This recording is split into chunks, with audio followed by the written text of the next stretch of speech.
Alrighty, so this is a tutorial about soloing and crossing the bridge with all three characters. We will start with the Warlock.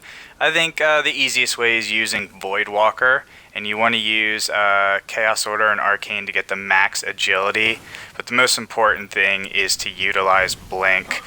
I do think that Blink is definitely the easiest way to cross the bridge with both the Hunter and the Warlock. So what you do is you jump down, you activate the plate, gets the enemies coming, and you'll get the sword bearer to spawn out of this room if you just run up here and hit him with a grenade, a couple sniper shots. He should go down pretty quickly. Even if you have to use heavy, go for it.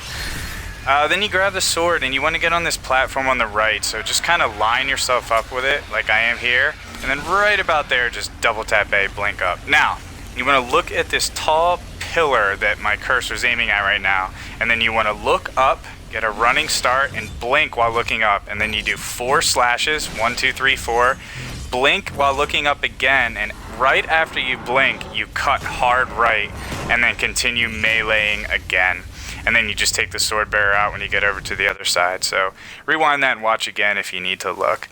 Sunsinger you can also get across as long as you max the agility.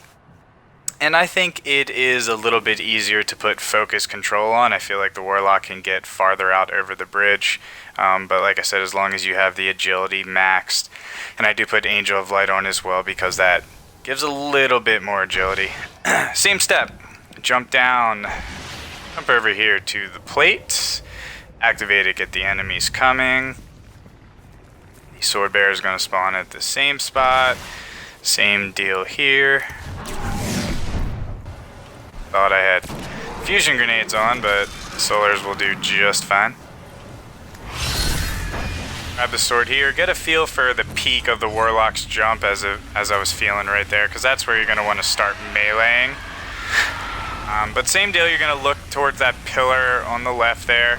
You're going to jump right at the peak right there when he starts to level out. You're going to melee, and you're just going to do kind of like a banana shape over. You want to make sure that you don't cut it too hard to the right too early, otherwise you'll hit this invisible wall that's there, and you will die.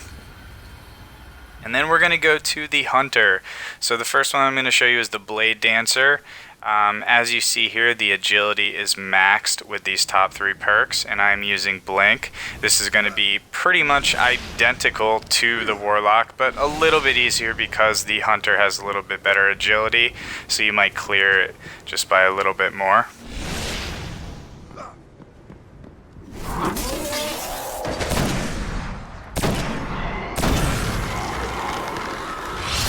But same deal here. Watch how I look up, blink, 4 slashes, continue looking up, blink a second time, and then cut hard to the right and slash over to the bridge. So I'll walk you through it one more time. Hit that pillar, look up, blink, 1, 2, 3, 4, blink, cut hard right, melee until you get to the bridge. It'll just take you a little bit to get used to the feeling of doing it without actually looking where you're going.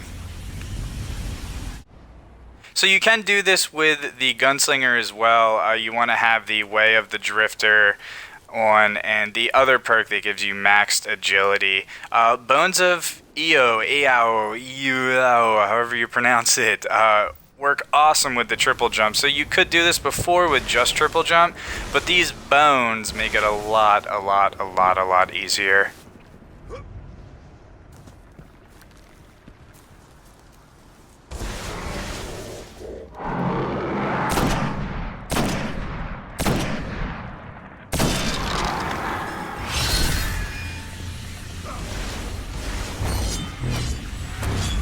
You'll notice there how you can do your jumps and melee with the sword. Oh, messed up a little bit there. You can do your jumps and melee with the sword and do an additional jumps in between. So you'll see a run, jump, jump, melee, melee, melee, melee, banana shape, and then jump again, and then continue meleeing. So kind of mess around with what you like to do. I like to jump off the platform, get those 2 more airborne jumps, and then melee a bunch of times, get really close, and then just do my final jump. But do it however you please. And the Titan, once again, is definitely the easiest out of all of them. His glide is superb, especially if you max the agility there. But with the increased height, it is super, super, super, super easy. Just kind of like the Abyss jump. And you'll see here I'm even decreasing some of the agility. Because, yeah, honestly, the increased height jump is so good, you don't even need max agility with the Titan.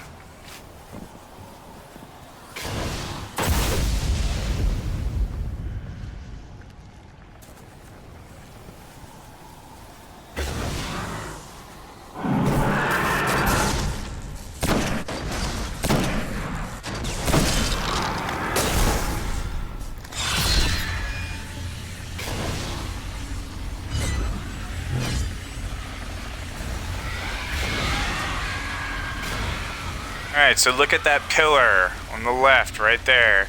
Jump, wait till he gets all the way up at the peak right there, and then start meleeing towards the pillar and just do a slight banana shape, and you can see how easy the Titan makes this. Now, since the Titan is the last character here, doing the rest of the bridge is pretty much identical with all of the characters, so I'm just going to continue here with the Titan. It would be exactly the same with the Warlock and the Hunter. But what you want to do is you want to come down into this little area here and just pick off these Acolytes right away with Fatebringer, any sort of hand cannon or scout rifle or any weapon besides auto rifles. Currently, it should be pretty easy. Then you just want to beeline over to these Acolytes. And you can take a couple out on your way, or you can get some cover behind these rocks. I am going to make this run just a little bit sloppy so that you can see sort of a worst case scenario and how to use these rocks over here and why I actually like this right side area for soloing the rest of the bridge. But take all the Acolytes out first. Those are what give you a trigger for the ogres to spawn, and then pick off some more Acolytes and just start clearing the thrall. And you want to be cognizant of your right side because the ogre's going to come out any second like he just did. You know, if you were playing it a little bit safer, you would keep poking over to the right side and picking off one enemy at a time. But when the ogre comes, the easiest, cleanest way would just be to, you know, snipe him with 5 or 6 or 7 headshots, whatever it takes with your sniper. But here I'm going to mess around a little, you know. Pick him, take him down to health, let him enrage, come towards me, and if he does start coming towards you like this, don't freak out, just kind of circle around these rocks, take your time, watch the wizard shooting at you, watch the other ogre shooting at you. Where is he? There he is. And just keep rocks between yourself and him. If he charges at you again, just get away. And take your time with him. With this one, you could use Gallahorn. I'm doing this without Gallahorn for those of you who don't have it, but you could use Gallahorn to take out the wizard and even the ogre. Or you can just do what I'm going to do here and just kind of dodge and parry the wizard shots, and whenever you get a good clean look at the ogre's head, take him out. But once again, take your time, stay close to the annihilator totems. If you go too far towards where the first ogre spawned, they will turn red and they will annihilate you. So just kind of hang out between these two rocks here and yeah, do your best to take the ogre out, and it shouldn't be too bad.